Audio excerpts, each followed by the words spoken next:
Hello and welcome to our first episode of Adam Reads. Our book today is Farts, A Spotter's Guide. Number 1, the seismic blast. Field marks, unmistakable as emitter typically calls his shot before launch. Mimicking sounds among the flock, also a telltale sign. Voice, the louder, the wetter, the better. Habitat, mostly all-male environments, like a hangover situation. Range usually requires Richter scale for accurate assessment. Description: recently declared an alternative to ethanol, this green steam creates tremendous force through the narrow orifice. Producers routinely cite this energy conversion among their proudest achievements, regularly found during drinking competitions and over-carb-laden breakfast. Usually appears in flocks. The blast not only lasts during the lingering aura, but also the future tales of witnesses.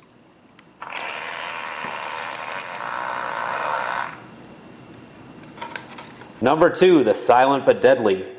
Field mark, shifting in seat, furtive eye contact, muffled giggle, voice, silent or possible faint hiss, habitat, classroom, public spaces, grandparents. In the range is an entire city bus. Description: it is the most elusive emission yet. The silent but deadly, or SBD, rarely passes unnoticed.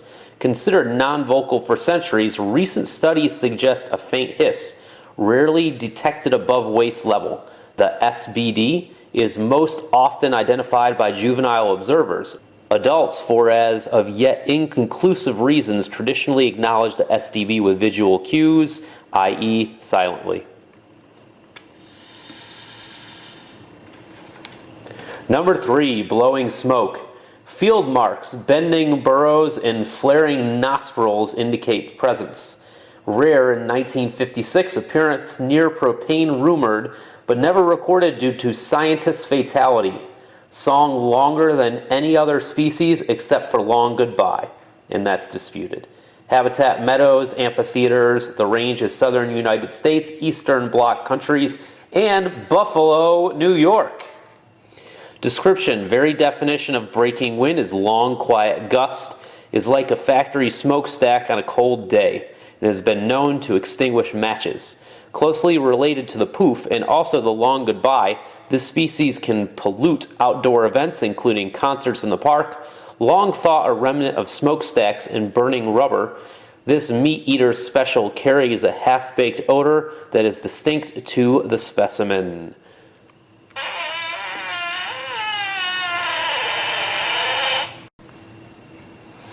Number 4, the one that got away. Field mark, shock followed by horror in provider's facial expression. Voice varies gently from motor revving to barely audible. Habitat, quiet environments including libraries, churches, holiday dinners, etc. Range, unpredictable. It may carry just one pew over or could fill a full cathedral. Description: brightly discolored and relatively easy to identify. This species' release, often accompanied by telltale shriek, shocks the issuer as much as it does the unfortunate audience. Unpredictable in flight, individuals may take many forms.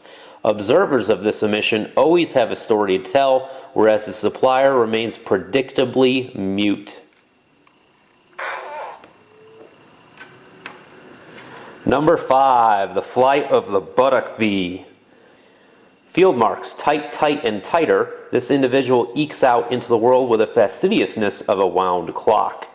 Voice, shrill staccato sounds suggesting air horn pressure. Habitat, anywhere objects are stored or stacked in well-ordered environments and schedules are kept. Range, icy situations. Description: this is gas at its most organized. The sounds and scents emanating from its host are punctual, punctuated, and punctilious. Plus, these emissions can't be learned. They seem hardwired to release it precisely when directed to do so. These bossy chirps are more blips than blowouts and always appear in flocks.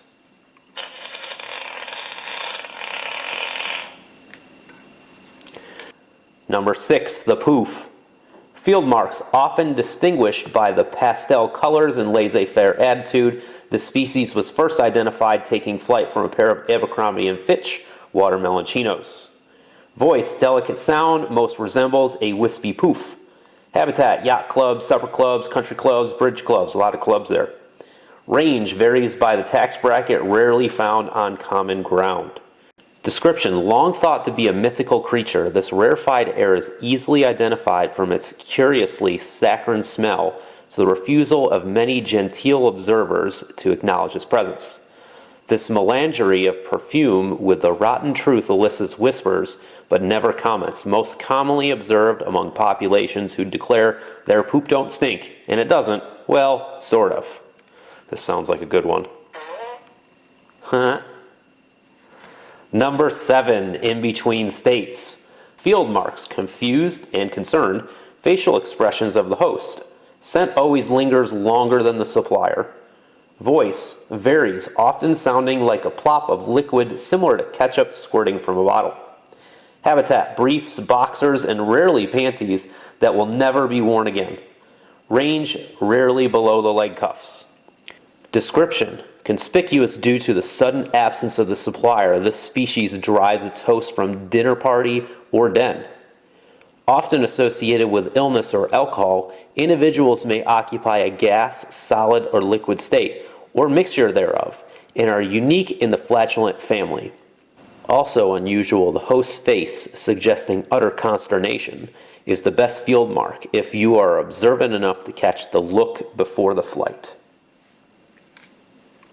Number 7.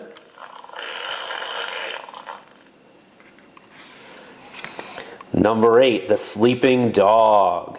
Field marks only emitted near an observer who appears too exhausted to document the species' presence.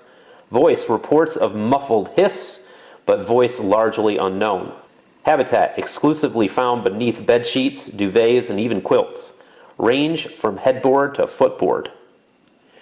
Description, often misidentified as a yoga position, this aura surrounds the slumberous, causing white light to emanate from the 9th chakra, aka the 4th eye.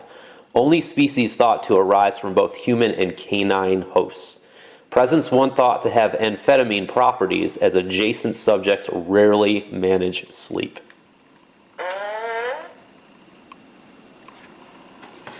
Number 9, the long goodbye. Field marks, species usually detected before host is observed.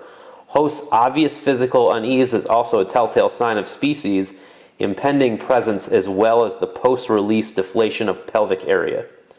Voice, among the most musical of the species, this emission can sing for what seems like hours, especially to the relieved supplier. Habitat, changes often fleeing to a public environment to a very private refuge. Range, waiting rooms to waiting pools, Mexican to Indian restaurants. Description, elusive and secretive individuals of this unusual species appear most often in public places after having been confined in lengthy social situations.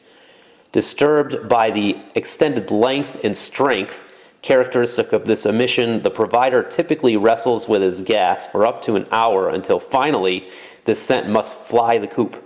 Keen observers can anticipate the long goodbye from key signs, including the repeated crossing and uncrossing of legs, inability to sit still, and a painful grimace that post-event tends to transform into a satisfied smile, if not a nap.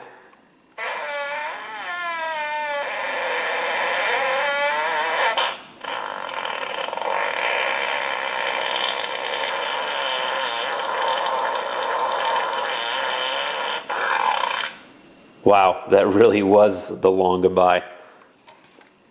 And finally, number 10, the aftershock. Field marks, rare species distinguished by alliance with others, surprisingly overt in appearance. Voice varies, can be quite loud, appears to come out of nowhere. Habitat, commonly found in the company of others, more predictable species. Range, worldwide, erratic migrant. Description, once thought physically impossible, the aftershock remains one of the most unusual missions. Always a surprise visitor, this eruptive species travels exclusively in flocks, usually among larger species. Individuals only become conspicuous when dominant flock grows silent or departs habitat altogether. Host usually appears calm and confident, followed by gasps of disbelief shortly thereafter. And this concludes the book, Farts, A Spotter's Guide. Now, I'd recommend buying this on eBay. You can get it very cheap. And this concludes our first episode of Adam Reads.